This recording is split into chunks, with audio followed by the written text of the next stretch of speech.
two people, two paychecks, a combined income that would have sounded like wealth to their parents' generation. And somehow, by the middle of the month, they're checking the account balance before agreeing to split a bill at dinner.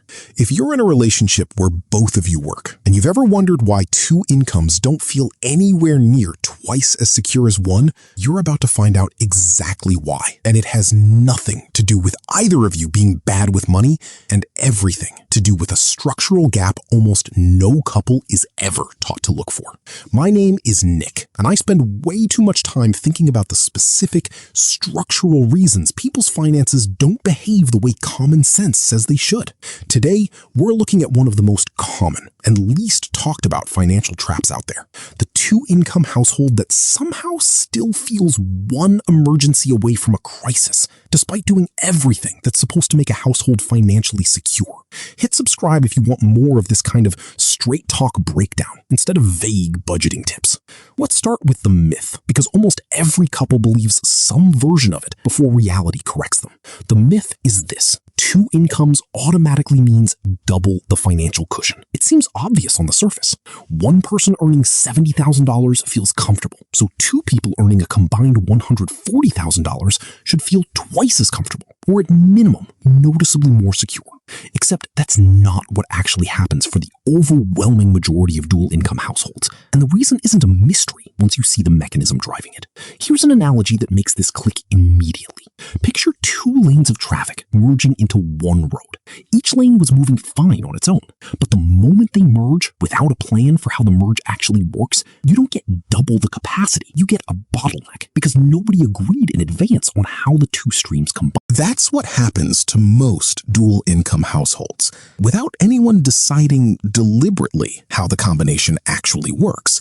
And the result is a financial bottleneck instead of financial abundance. Let's name the mechanism directly, because once you can see it, you'll notice it everywhere. It's called household lifestyle doubling, and it's the quiet reason two solid incomes rarely produce twice the security of one. Household lifestyle doubling is what happens when a couple's spending scales up to match their combined income, the same way a single person's spending scales up to match a raise, except now it's happening on two fronts simultaneously, often without either partner fully tracking what the other is doing. Let's run the numbers on what this actually looks like. Say partner 1 makes $70,000 and partner 2 makes $70,000 for a combined household income of $140,000. On paper, that's a genuinely strong income, well above the median household income in most of the country. Here's what typically happens to that combined $140,000 in practice, based on how most dual-income households actually behave. First, the housing decision gets sized to the combined income, not to either individual income alone. A single person making $70,000 might comfortably rent or buy something in the $1,400 to $1,800 a month range. A couple making a combined $140,000 often ends up in a $1,800 to $3,500 a month home, because the math says they can afford it together. That's not automatically a mistake, but it means the entire benefit of the second income gets absorbed into housing before either partner sees a dollar of it as extra margin. Second, transportation often doubles rather than shares. Two working adults commonly means two cars, two car payments, two insurance policies, two sets of maintenance costs. Where a single person's transportation might run $400 to $500 a month total, a two-car household easily runs $900 to $1,100 a month, nearly double, even though the couple is sharing a home, sharing utilities, and sharing many other costs. Third, and this is the part almost nobody names directly, each partner often maintains a version of independent discretionary spending that doesn't get merged or coordinated at all. Partner 1 has their own subscriptions, their own coffee habit, their own clothing budget, their own hobby spending.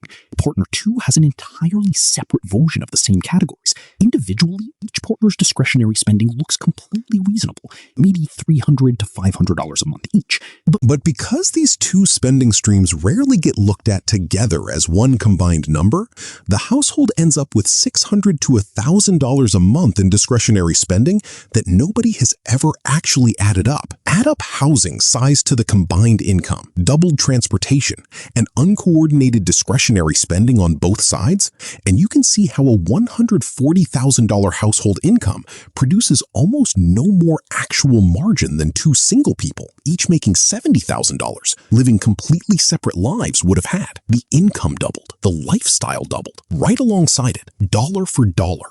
And often nobody in the relationship consciously decided that should happen. Let's stress test this a little further, because there's one more category worth naming specifically, and it's often the largest of all. Call it duplicated convenience spending. When both partners are working full-time, certain costs that a single income household might absorb through one person's available time get paid for instead on both sides independently. Both partners might separately pay for meal delivery on nights they're too tired to cook, rather than coordinating one household grocery and cooking plan. Both partners might separately pay for house cleaning help, lawn care, or errand services that a single income household would have split between one person's paycheck and the other person's available time. None of this is wrong or wasteful in isolation. Working couples genuinely need these conveniences to function. But because each partner is solving their own version of, I don't have time for this, independently, the household often ends up paying twice for solutions to problems that could have been solved once, together, for less than either partner is currently spending on their own. This is the trap, and it's genuinely sneaky because every individual decision on its own looks completely reasonable from inside that person's perspective. Partner 1 isn't being reckless with their coffee habit. Partner 2 isn't being reckless with their car payment. Neither partner is doing anything that would raise a red flag if you looked at their spending in isolation. The problem only becomes visible when you add both partners spending together as one household number. And most couples never actually do that math side by side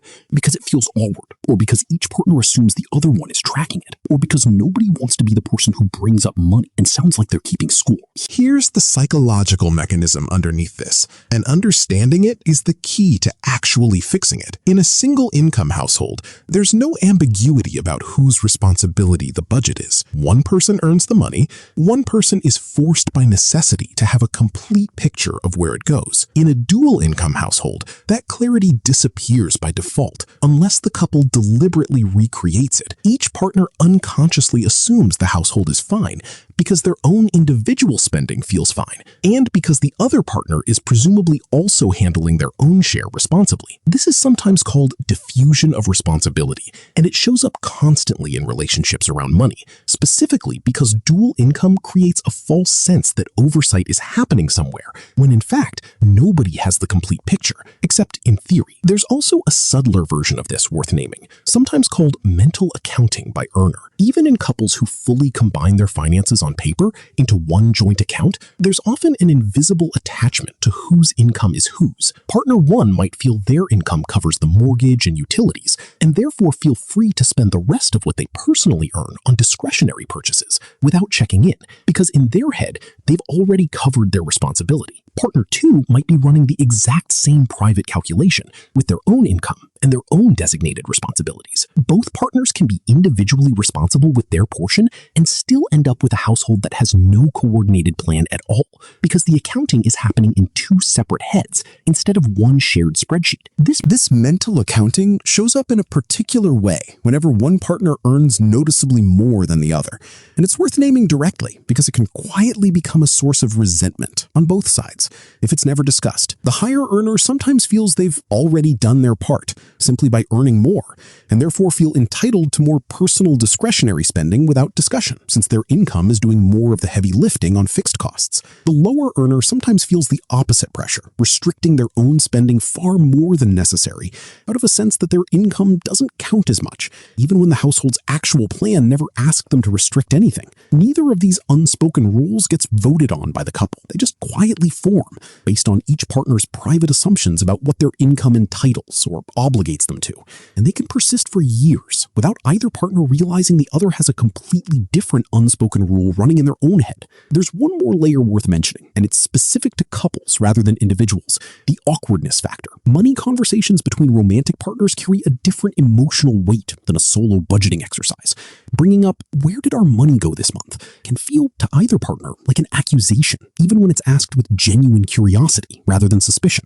This awkwardness is exactly why so many couples default to the Anderson approach. Split things evenly, manage your own remainder, and quietly avoid the conversation that would actually reveal the household's real financial picture. It's not laziness. It's an understandable aversion to a conversation that feels emotionally loaded, even though avoiding it is precisely what allows the lifestyle doubling trap to run unchecked for years. Let me make this concrete with two couples, because the contrast is where this really lands. We'll call them the Andersons and the Kims. Both couples have a combined household income of exactly $140,000. Both live in comparable homes, in comparable cities. Both have been together roughly the same number of years. The only difference between them is how they structured their combined income from the start. The Andersons never sat down and consciously merged their financial picture. Each partner earns $70,000. Each partner pays for roughly half the shared bills. And beyond that, each manages their own remaining income independently. It feels fair, and honestly, it is fair in the sense of being equal. But nobody has ever added up the household's total spending as one number. Nobody has a shared view of where the combined $140,000 actually goes each month. And by the end of the year, despite a strong combined income, their joint savings account has grown by less than $4,000, mostly by accident, from months where spending happened to be lighter than usual. The Kims do one thing differently early on. They sit down once a year is when they officially decide on their household numbers, right after any raise or income change.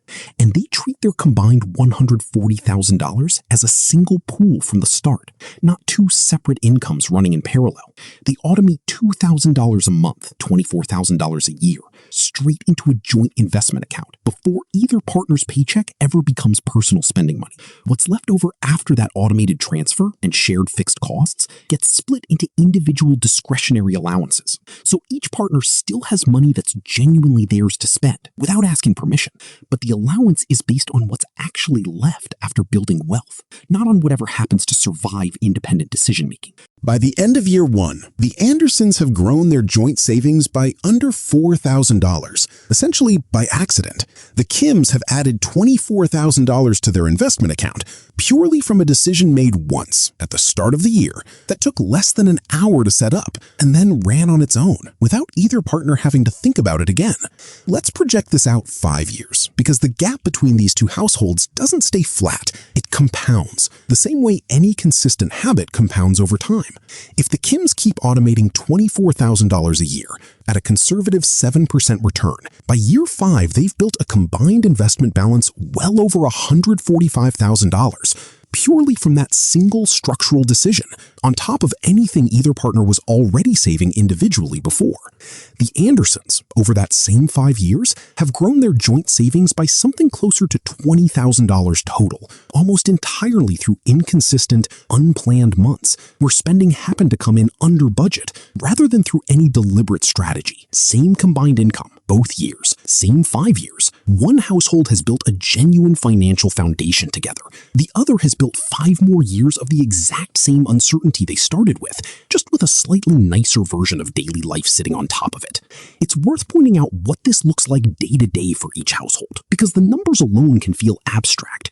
In the Anderson household, an unexpected $4,000 expense, a major car repair, an emergency flight home, a medical bill, becomes a genuine source of tension, not because either partner is bad with money, but because there's no shared reserve either partner can point to with confidence. It often turns into an uncomfortable conversation about whose money should cover it, precisely because the money was never combined into one shared pool to begin with. In the Kim household, the same $4,000 expense is an inconvenience, not a crisis, because there's a shared investment account both partners already think of it as theirs together, built specifically to absorb exactly this kind of moment, without either partner having to renegotiate whose paycheck is responsible for it. Here's the part that should genuinely bother you.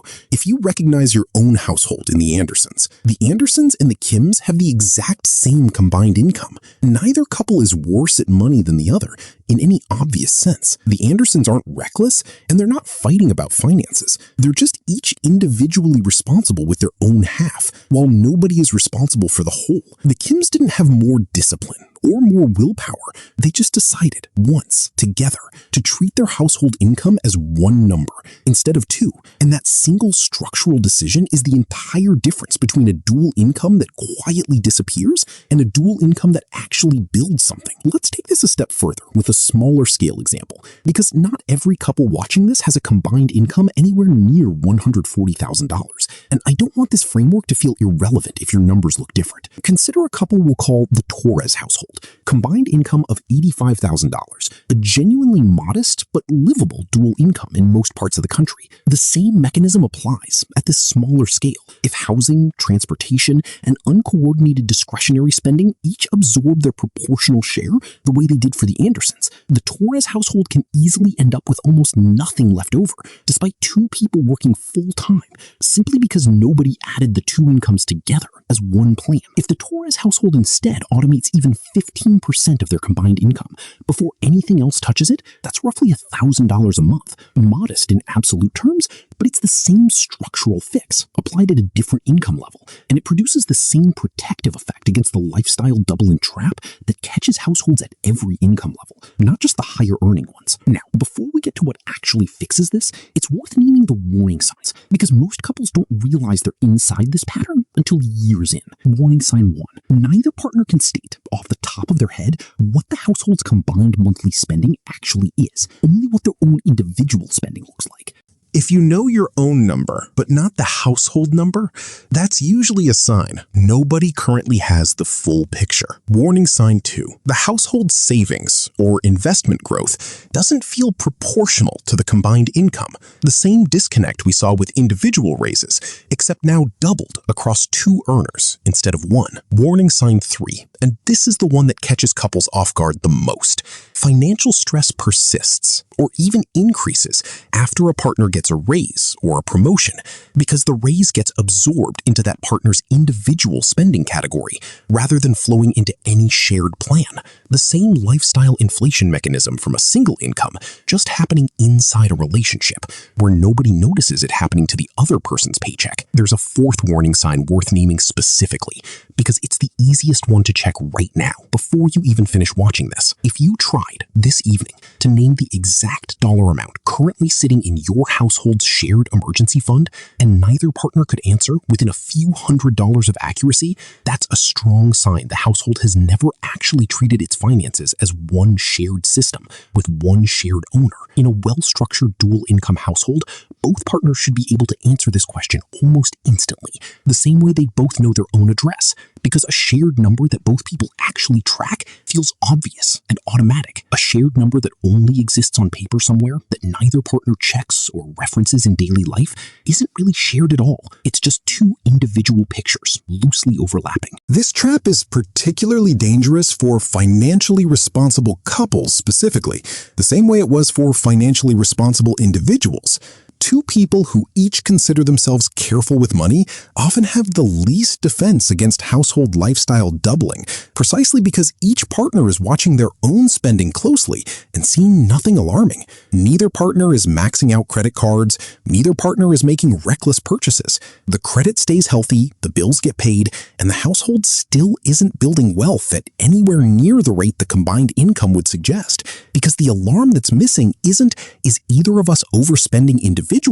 It's, does our combined savings rate reflect our combined income? And that specific question requires looking at the household as one unit, which is exactly the step most couples skip. Now let's deal with the objections, because I already know what some of you are thinking. Objection 1. We already split everything evenly. That feels fair. Isn't that enough? Splitting bills evenly solves fairness. It doesn't solve strategy. A household can be perfectly equitable in how costs are divided and still have zero coordinated plan for what happens to the money after the bills are covered, which is exactly the gap that swallows most of a dual income's potential. Objection 2.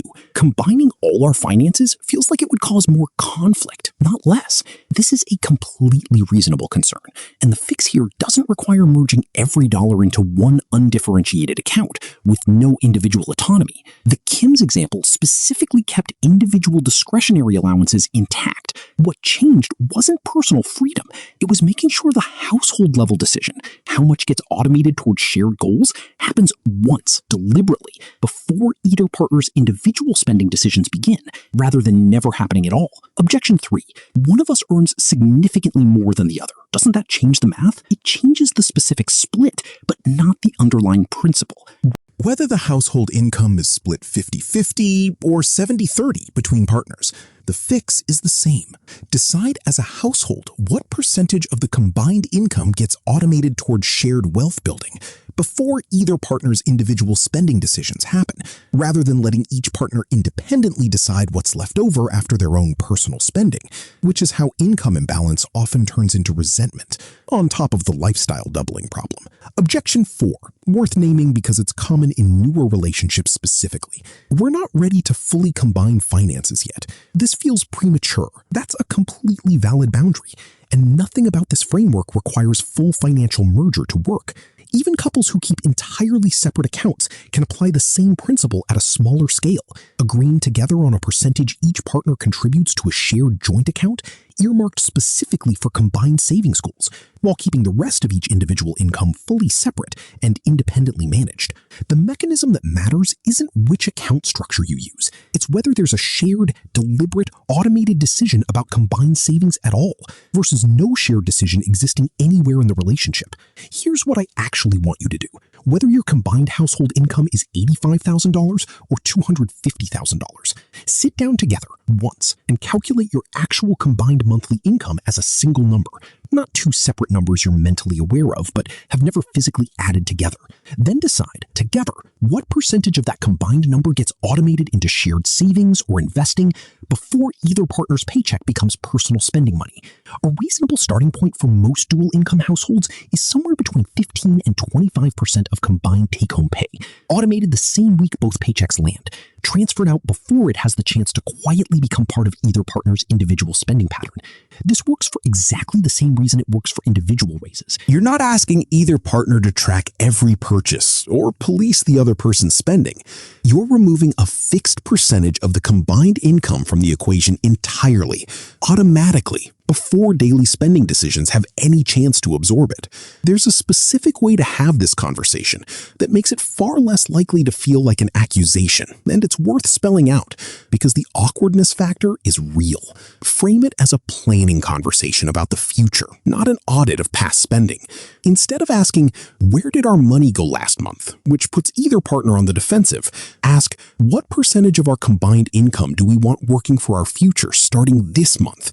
which is forward-looking and doesn't require either partner to justify anything that already happened.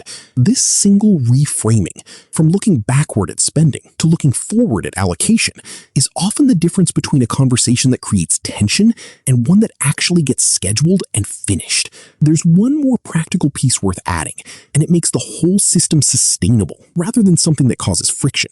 Keep individual discretionary spending genuinely individual and genuinely guilt-free, sized fairly based on what's left after the household automation happens.